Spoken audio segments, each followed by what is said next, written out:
The morning sun cast long shadows across the wheat fields of New Terra as Commander Sarah Chen sat on her porch, watching the golden stalks sway in the gentle breeze. Her hands, once steady enough to pilot a starfighter through asteroid fields, now trembled slightly as she lifted her coffee cup. The silence that had become her constant companion stretched endlessly before her, broken only by the distant hum of harvest drones and the occasional bird call. 3 years had passed since the final battle at Proxima Station. 3 years since humanity had driven back the Zephyrian Collective in the bloodiest conflict the galaxy had ever witnessed. 3 years since Sarah had spoken a single word aloud. The neural damage from the psychic bombardment during the siege had stolen her voice, but not her memories. Every night, she relived the moment when the alien warminds had attempted to break human consciousness itself. She remembered the screams of her squadron as their minds were invaded, their thoughts twisted into weapons against their own kind. She remembered the impossible choice she had made that saved humanity but cost her everything she held dear. Her tablet chimed softly, displaying a message from Dr. Martinez at the Veterans Medical Center. Another appointment reminder, another gentle suggestion to try the new experimental treatments. Sarah dismissed it with a swipe. She had tried them all. The doctors could repair her vocal cords, but they could not undo what the Zephyrian mindbreakers had done to the neural pathways that connected thought to speech. Her silence was not physical damage, it was something far deeper. A transport ship rumbled overhead, its engines creating ripples in her coffee. Sarah watched it disappear beyond the mountains, carrying cargo to the outer colonies where humanity continued its expansion into the stars. The war had ended, but the universe kept turning. New worlds were being settled, new technologies developed, new children born who would never know the terror of the collective's advance across the galaxy. She opened her journal and began to write, her pen moving smoothly across the page. The words flowed freely when she wrote, unburdened by the neural blocks that trapped her voice. She documented her daily routine, her observations of the changing seasons, the small moments of beauty that helped her maintain some connection to the living world. But, beneath these mundane entries lay deeper currents. Sarah wrote about the weight of secrets she carried, the classified knowledge of humanity's true vulnerability that only a handful of survivors knew. The public believed the war had been won through superior technology and tactical brilliance. They did not know how close the species had come to complete mental subjugation, or what desperate measures had been required to prevent it.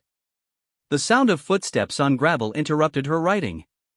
Dr. Elena Vasquez, her former tactical officer, approached with the careful gait of someone who had learned to read Sarah's moods from the smallest gestures. Elena visited twice a week, ostensibly to deliver supplies from town, but really to check on her former commander's mental state. Elena settled into the chair beside Sarah without invitation, a privilege earned through years of shared combat and mutual respect. She placed a bag of groceries on the small table between them and waited patiently for Sarah to acknowledge her presence. This had become their routine. Elena would arrive, perform some small service, and then sit quietly until Sarah was ready to communicate through gestures or written notes. Today, however, Elena carried something different. She withdrew a sealed military communication pad from her jacket, its red priority seal unbroken. Sarah's hands stopped moving over her journal, her entire body tensing at the sight of official correspondence. Elena spoke softly, her voice carrying the weight of old authority despite her civilian clothes. Command sent this directly to you, Sarah. They wouldn't tell me what it contains, but they said it was urgent. Critical priority. Sarah stared at the device as if it were a live grenade. She had left the military 3 years ago with full honors and a medical discharge that guaranteed her peace. Her service record was sealed, her location classified, her desire for isolation respected by all but a handful of people. For command to contact her directly meant something catastrophic was happening. She took the pad with reluctant fingers and pressed her thumb to the biometric scanner. The seal dissolved, revealing a short message that made her blood run cold. Commander Chen. The collective has returned. We need you. Time is running out. Report to Deep Space Station Omega immediately. This is not a request. Admiral Harrison. The tablet slipped from her nerveless fingers, clattering onto the wooden porch. Elena leaned forward, concern etched on her weathered features, but Sarah was no longer seeing the peaceful farm or the golden fields. She was back in the command center of the UES Defiance, watching the tactical displays as Zephyrian ships materialized out of hyperspace like nightmares given form. The silence that had protected her for 3 years suddenly felt like a prison. The galaxy needed humanity's greatest tactical mind, the woman who had found a way to turn the collective's own psychic weapons against them. But that woman had paid a price for victory that left her broken, unable to speak, unable to lead, unable to face the possibility of making such terrible choices again. Sarah picked up her pen and wrote a single word in her journal: no. But even as she wrote it, she knew it was a lie. The memories that haunted her dreams also carried the knowledge of what humanity faced without proper leadership. She had seen the collective's true form, experienced their absolute hatred for independent consciousness. If they had truly returned, if they had found a way past the barriers humanity had erected in the outer systems, then Earth itself was in mortal danger. Elena watched her former commander struggle with the implications of the message. She had been there during the final battle, had seen Sarah make the choice that broke her mind to save her species. She understood better than anyone the burden of command that Sarah carried, and the cost of the victory they had achieved. The afternoon stretched into evening as they sat in contemplative silence. Sarah wrote intermittently in her journal, her thoughts racing through strategic possibilities and tactical assessments. Despite her desire to remain hidden, her military mind could not stop analyzing the situation. If the collective had returned, they would not make the same mistakes. They would have learned from their defeat, adapted their methods, perhaps found allies among the other hostile species that populated the galaxy's darker regions. As the sun set behind the mountains, painting the sky in shades of gold and crimson, Sarah made her decision. She could not speak, but she could still think. She could still plan. She could still lead, even if she had to do so in silence. The galaxy had given her 3 years of peace, and now it was time to repay that debt. She wrote a final entry in her journal: the war is not over. It may never be over. But, as long as humanity draws breath, we will fight. We will endure. We will find a way. Elena read the words over Sarah's shoulder and nodded grimly. She had expected this outcome from the moment she saw the military seal. Saracen had never been able to abandon her duty, even when that duty had cost her everything. As night fell over New Terra, Sarah began to prepare for a journey she had hoped never to make again. The silence that had defined her exile would become her weapon, her damaged mind would become humanity's shield, and the memories that tormented her would guide them all through the darkness ahead. The collective had made a fatal error in returning. They had given Saracen a reason to fight again, and this time she would not hold back. This time, she would finish what they had started, regardless of the personal cost. The war for humanity's future was about to begin anew, and its outcome would depend on a woman who could no longer speak but whose silence had become more powerful than any words ever spoken. Deep Space Station Omega hung in the void like a mechanical spider, its 8 arms extending into the darkness between stars. Saracen stood at the observation deck of the transport that had brought her here, studying the massive installation that served as humanity's early warning system for the Outer Rim territories. The station was larger than she remembered, its hull scarred by recent battle damage that told a story of desperate fighting. Admiral Harrison waited for her at the docking bay, his once dark hair now silver, his face lined with the weight of command during peacetime and the sudden return of war. He had aged more in the 3 years since the collective's first defeat than in the previous decade of service. When he saw Sarah emerge from the transport, relief flickered across his features like sunlight breaking through storm clouds. Sarah carried only a small bag and her ever-present journal. She had left Elena back on New Terra with instructions to maintain the farm and keep their location secure.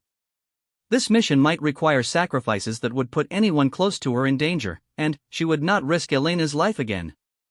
The Admiral approached cautiously, unsure how to greet the woman who had saved humanity but lost herself in the process. Sarah solved the dilemma by offering a crisp military salute, muscle memory overriding 3 years of civilian life. Harrison returned the gesture with obvious relief. "Commander Chen," he began, then caught himself. "I'm sorry. Dr. Chen. Thank you for coming." Sarah withdrew a small electronic tablet from her bag and typed quickly. The synthetic voice that read her words carried no emotion, but Harrison had learned to read the nuances in her written communication. "Report, Admiral. What has changed since my discharge? Harrison gestured toward the station's interior corridors. As they walked, he outlined the situation that had prompted his desperate call for help.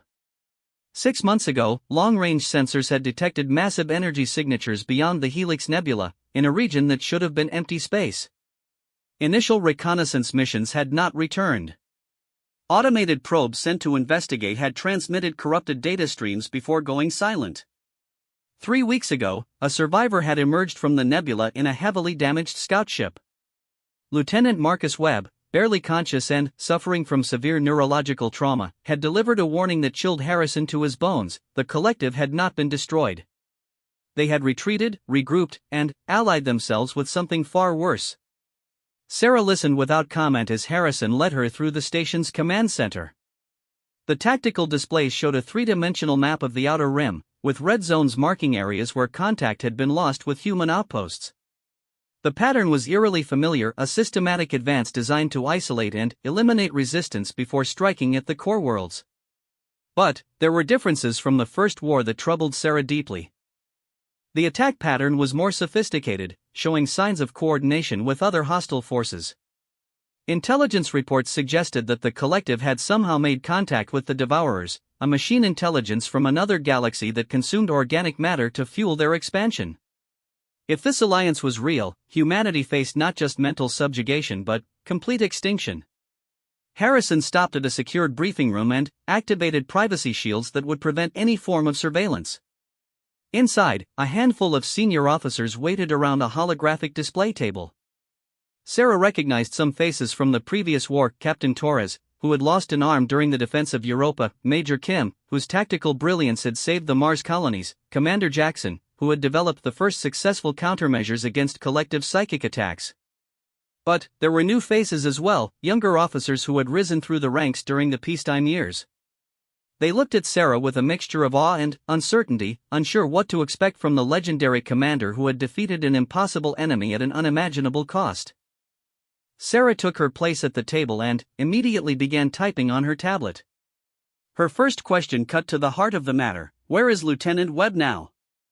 Major Kim answered, his voice tight with concern. Medical Isolation Ward, Level 7.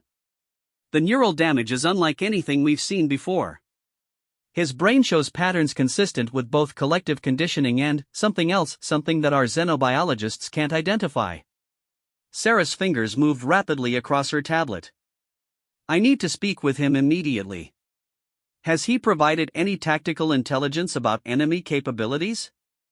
That's the problem, Captain Torres interjected. Webb's memories are fragmented. He remembers being captured, but the details are scattered. What he does remember suggests the collective has developed new forms of mental warfare. They're not just trying to control human minds anymore, they're trying to rewrite them completely. The implications of this statement sent a chill through the assembled officers. During the First War, the collective had attempted to dominate human consciousness through psychic pressure and neural manipulation. It had been a horrific process, but one that left the essential self intact. If they were now capable of completely rewriting human identity, the very concept of rescue or liberation became meaningless. Sarah requested access to all intelligence files related to the new threat, including classified reports that only the highest levels of command had reviewed. As she absorbed the information, her tactical mind began to work through the puzzle pieces, searching for patterns and weaknesses that could be exploited. The picture that emerged was darker than anything from the First War. The collective had learned from their defeat, studying captured human technology and developing countermeasures for every strategy that had previously worked against them. They had also expanded their capabilities, somehow incorporating Devourer nanotechnology into their biological systems to create hybrid warrior forms that combined organic intelligence with mechanical precision. But, most disturbing of all was evidence that the enemy had been studying human psychology in unprecedented detail. Captured communications suggested they had developed specific strategies for breaking different personality types, cultural backgrounds, and even genetic variations. They were not just planning to conquer humanity, they were planning to understand it completely before destroying it. Sarah stood abruptly and typed a new message: "Take me to Lieutenant Webb now. I need to examine him personally." Admiral Harrison hesitated. Dr. Chen, Webb is in a delicate psychological state. The medical team believes any stress could cause permanent damage to his remaining memories.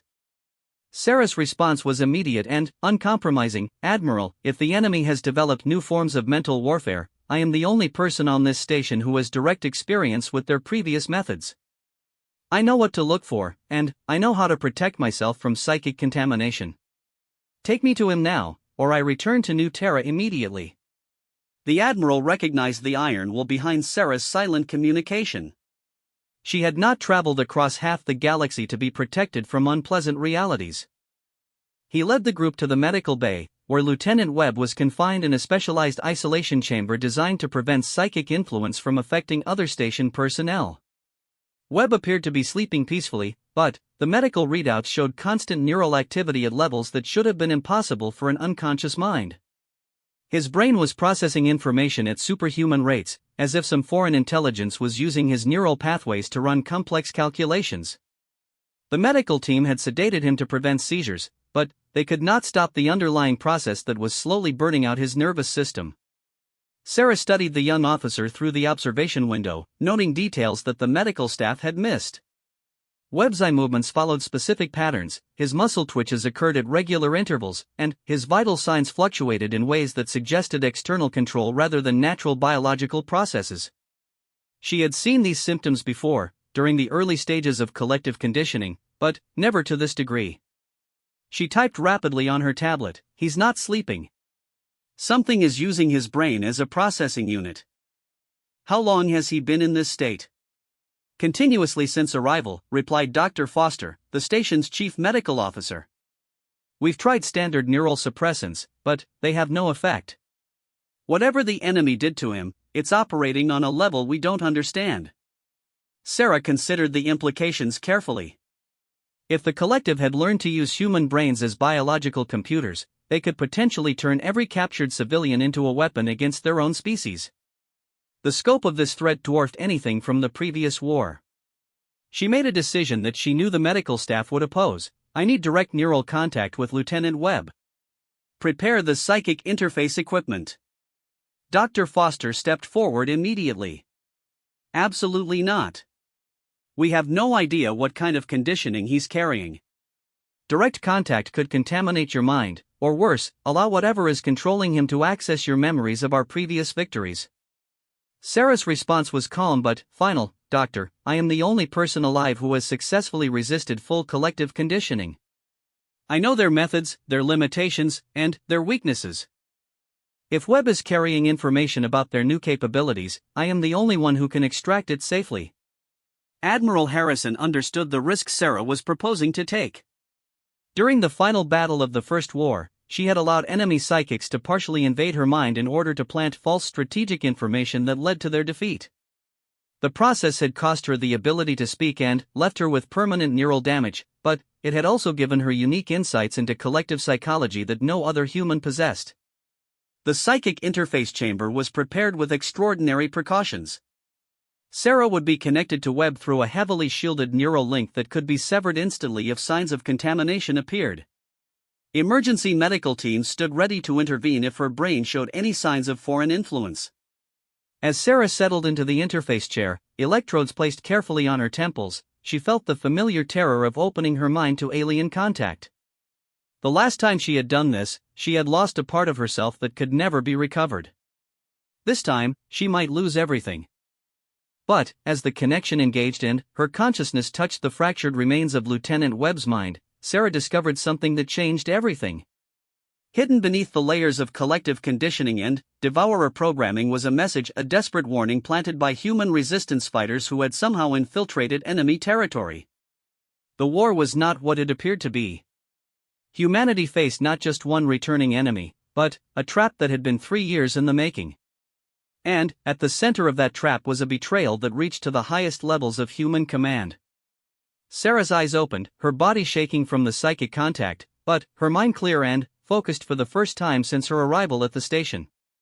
She reached for her tablet with trembling hands and typed a message that would change the course of human history. "Admiral, we need to evacuate this station immediately. The enemy is not outside our defenses. They are already here."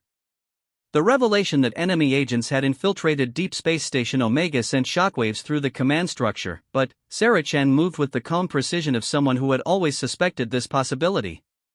Through her neural link with Lieutenant Webb, she had accessed fragments of memory that revealed a conspiracy spanning 3 years of careful preparation.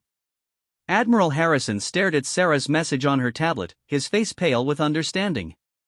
The implications were staggering. If the enemy was already embedded within their defensive network, then every strategic decision made since the war's end had potentially been compromised.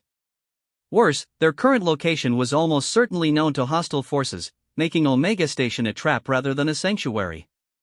Sarah typed rapidly, her fingers moving with urgent efficiency. The infiltration began during the First War's final phase. Webb's memories show collective agents implanted within our command structure using advanced conditioning that mimics human behavior perfectly. They have been feeding information to enemy forces and positioning assets for a coordinated strike. Captain Torres leaned forward, his mechanical arm whirring softly as he gestured toward the tactical displays. "Commander, if what you're saying is true, then how do we know who to trust? Anyone in this room could be compromised." Sarah had already considered this problem during her psychic contact with Webb. The collective's new conditioning techniques were sophisticated enough to fool standard security screenings and psychological evaluations. However, her unique experience with enemy mental warfare had revealed subtle behavioral patterns that could identify conditioned agents. She wrote carefully, "Collective conditioning creates specific neural pathways that affect decision-making processes. Conditioned agents will unconsciously favor strategies that benefit the enemy while appearing to support human interests. We can identify them by analyzing recent tactical recommendations and strategic decisions." Dr. Foster interrupted from his position near the medical monitors. "Commander, Lieutenant Webb is showing increased neural activity. Whatever connection you made with him has triggered something." Sarah moved immediately to Webb's bedside, studying the readouts that showed his brain activity spiking to dangerous levels. But, rather than random seizure patterns, the activity showed organized structure, as if Webb's mind was fighting to break free from external control. The message she had received during their psychic link had been just the beginning. Webb was attempting to download additional intelligence directly into her consciousness. Without hesitation, Sarah re-established the neural connection despite protests from the medical staff. This time, however, she was prepared for what she would find. Webb's fragmented memories revealed the full scope of the enemy's infiltration plan. The collective had not simply returned to resume their previous conquest. They had spent 3 years studying human society, identifying key personnel, and placing conditioned agents in positions where they could manipulate humanity's response to any future threat. The current crisis was not a new invasion, it was the activation of a plan that had been in motion since the day the First War ended. But Webb's memories also contained something the enemy had not expected, evidence of a human resistance movement that had formed within collective territory. A group of survivors from the original war had somehow evaded capture and established a network of cells dedicated to gathering intelligence and conducting sabotage operations. Their message, embedded in Webb's conditioned mind, contained coordinates for a rendezvous point where critical information waited. Sarah broke the neural link and immediately began writing instructions on her tablet. Her plan was audacious and dangerous, but it represented humanity's best chance of turning the enemy's own strategy against them. "Admiral," she typed, "we must appear to fall into the enemy trap while secretly coordinating a counter-operation. Some of the officers in this room are compromised, but we can use that to our advantage by feeding them false information while the real mission proceeds in secret." Harrison studied Sarah's proposal with growing understanding. By allowing the enemy to believe their infiltration was successful, humanity could potentially feed them misleading intelligence while pursuing a hidden agenda that would strike at the heart of their operation. But implementing such a plan required careful selection of personnel who could be trusted completely. Sarah had already identified several officers whose behavioral patterns indicated they were free from collective conditioning, but the margin for error was razor-thin. The next phase of her plan required leaving Omega Station under the pretense of establishing a new command base, while secretly traveling to the coordinates provided by the resistance movement. This would require convincing the infiltrated command staff that she was following their subtle guidance toward a predetermined trap. Sarah wrote out detailed instructions for a complex deception operation that would span multiple star systems and involve carefully orchestrated misdirection. Some personnel would receive genuine orders, others would receive false information designed to reach enemy intelligence networks, and a small core team would pursue the real mission with complete operational security. Major Kim studied the tactical elements of Sarah's plan with professional admiration. This level of operational complexity is beyond anything we attempted during the First War. Are you certain we can coordinate so many moving parts without detection?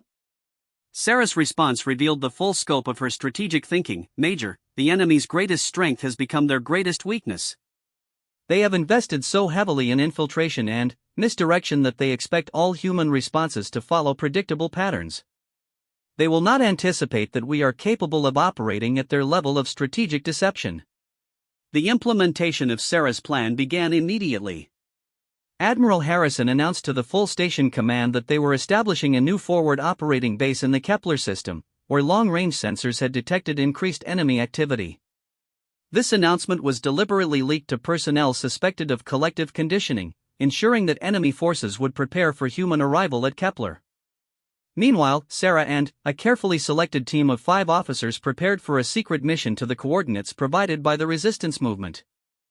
This team included Elena Vasquez, who had been quietly transported to the station during Sarah's neural recovery period. Elena's intimate knowledge of Sarah's tactical methods made her invaluable for the complex deception they were about to undertake. The journey to the rendezvous point took them through asteroid fields and nebular formations that provided natural sensor interference. Sarah used this time to brief her team on the psychological warfare techniques they would likely encounter, drawing on her unique experience with collective mental conditioning. The resistance base they discovered was hidden within a hollowed-out asteroid that showed no external signs of habitation. But, inside, they found a sophisticated operation that had been gathering intelligence on enemy activities for 3 years.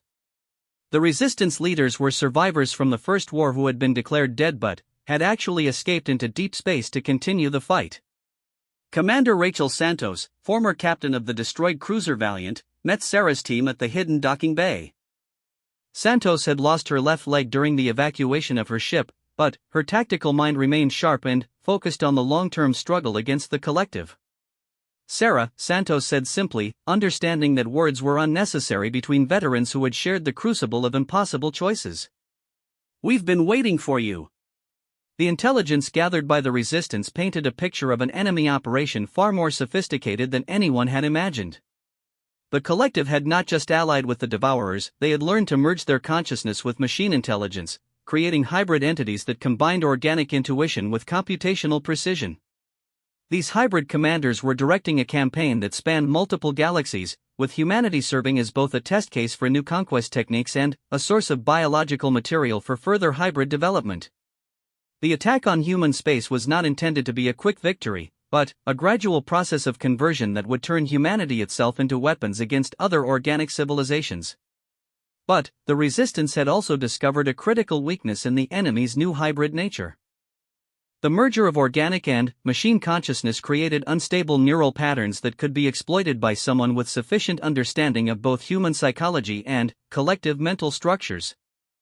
Sarah's unique experience made her the only person capable of developing weapons that could target these hybrid entities specifically.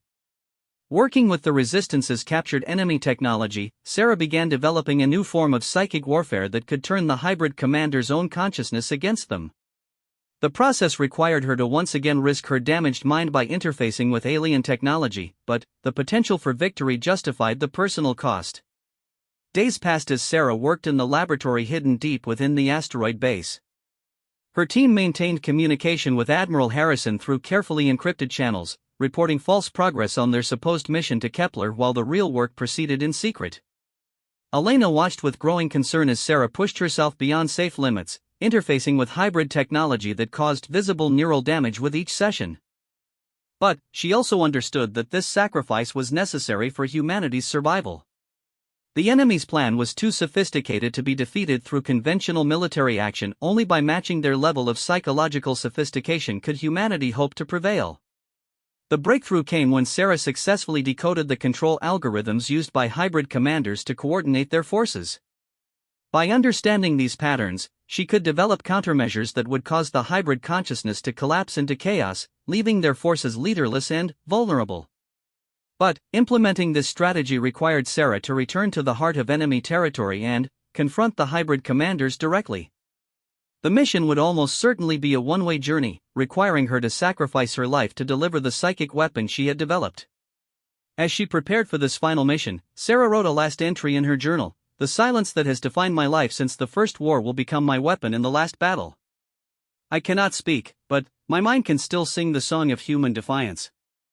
Let the enemy hear that song and know that we will never surrender our independence, no matter the cost."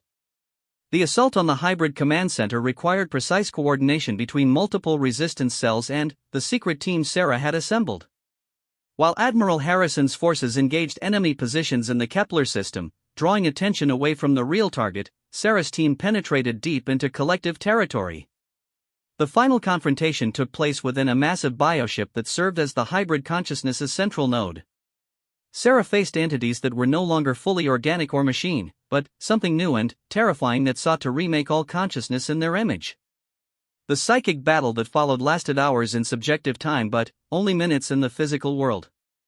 Sarah's damaged mind, strengthened by years of carrying impossible burdens, proved capable of withstanding the hybrid assault while delivering the weapon she had developed. As the hybrid consciousness collapsed, their control over infiltrated agents throughout human space failed simultaneously.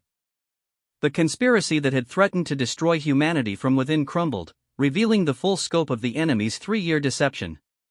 When rescue teams finally reached the hybrid command ship, they found Sarah unconscious but alive, her mind intact despite the tremendous strain of the psychic assault.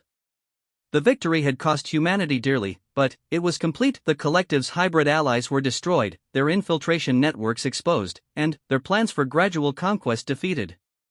Months later, Sarah returned to her farm on New Terra, her silence deeper than ever but no longer haunted by guilt. She had found a way to turn her greatest weakness into humanity's greatest strength, proving that sometimes the most powerful weapons are those forged from personal sacrifice and quiet determination. The war was truly over, and, in the golden fields of grain that swayed in the eternal breeze, Saracen finally found the peace that had eluded her for so long. Her days remained silent, but they were no longer shadowed by the ghosts of impossible choices. She had carried humanity's burden to its conclusion, and, in doing so, had found a way to carry her own.